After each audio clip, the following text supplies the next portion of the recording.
Last week we were speaking about GTB and of course Nigeria's banking sector. Before we go to delve deeper into Nigeria's sector, maybe can you just share your thoughts on the pullback we saw in the NSE yesterday? After a 2-week rally, we're finally seeing some profit taking. Yeah, I mean, I guess to some extent those things are inevitable. You know, we've had a very strong run, and it's natural that there would be some adjustment of positions as a result of that. I think that in terms of what has underpinned the sentiment, you know, the banking sector has had a very strong sort of performance because the underlying numbers have been relatively robust, and I think, you know, we're only waiting for access as far as the numbers, the banks that we cover is concerned, and we're reasonably optimistic that that will still be, you know, a strong set of numbers. You know, Q3 we may see a little bit of a wobble given some of the measures that were taken in the sector, but on the whole, we still expect the sector to finish the year, you know, strongly. And I mean, as far as, you know, you referenced Dangote Cement. Our view on the cement sector is also still fundamentally positive. So there's a reasonable kind of support for the sector for the market rather on a fundamental basis, and we expect there to be some underpinning, even though there will be profit taking in between. And of course, we hopefully with the introduction of market making, that may give the market even further support. But let's talk about the banking sector, maybe starting first of all with Ghana, and you can share your thoughts on that as we focus on banking in Africa today. And what we've seen recently is that, of course, there's some more investment into the sector. We're seeing the likes of First Rand take a controlling stake in Merchant Bank Ghana. But I think for me, the key takeaway in Ghana is the strong earnings momentum we're seeing from many of the banks like Cal Bank, etc. So your thoughts on the Ghanaian banking industry and where it's headed? Well, I think the Ghanaian banking sector finds itself in a fortunate position. You know, there'd been a recapitalization policy by the Ghanaian central bank that has been that is being executed for some time now and kind of comes to fruition at the end of this year.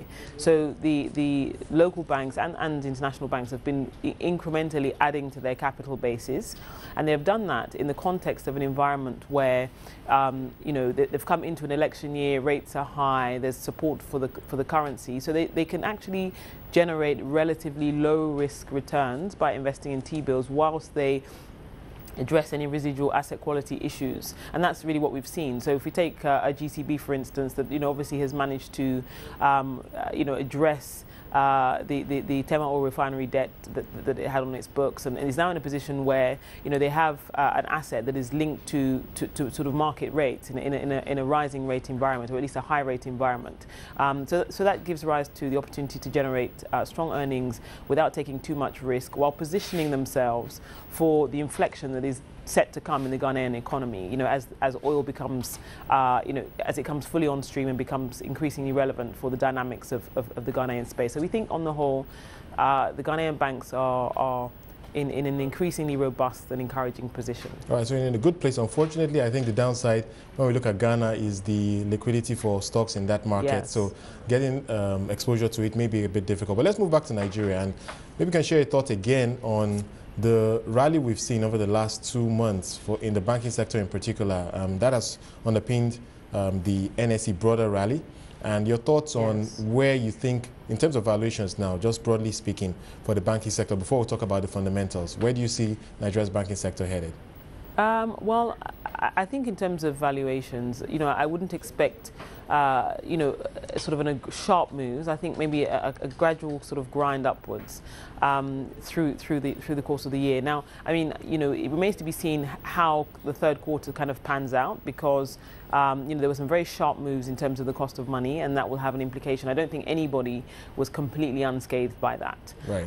But on the whole, I think that you know, the performance will still support a gradual grinding up of valuations between now through to the end of the year. You know, obviously some banks have more mileage than others. You know, GT obviously had a very strong performance, but their equity is also relatively fully priced.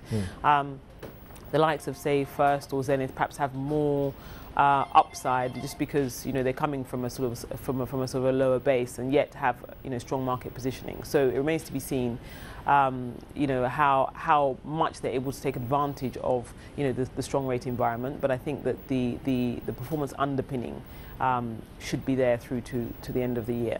I think overall, when people review Q2 earnings for banks, there's a sense that the worst is over for Nigeria's banking sector. Of course, after the huge provisions we saw related to non-performing loans over the last 2 years. Your thoughts on that point? Would you say the worst is over for Nigeria's banking sector? Would you agree with that sentiment? Yes, I would say so. I mean, obviously, not ad infinitum, but in terms of the current cycle, I would say yes. And we've thought that for some time now. I think that, in terms of the sort of next inflection point, the last 3 years have been about recovery and repositioning.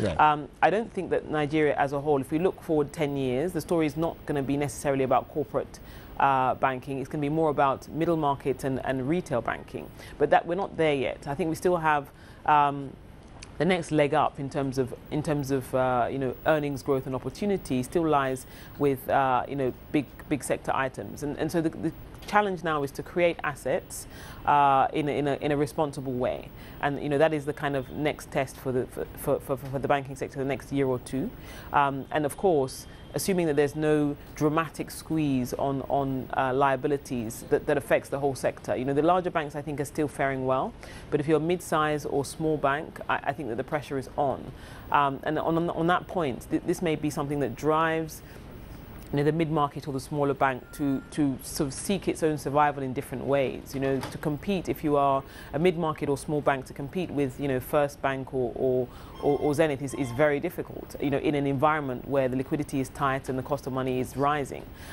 So you need to find ways of understanding how to drive liabilities from areas that are perhaps less cultivated, and then also to manage risk that can generate the kind of returns that are reflective of the relatively high cost of funds.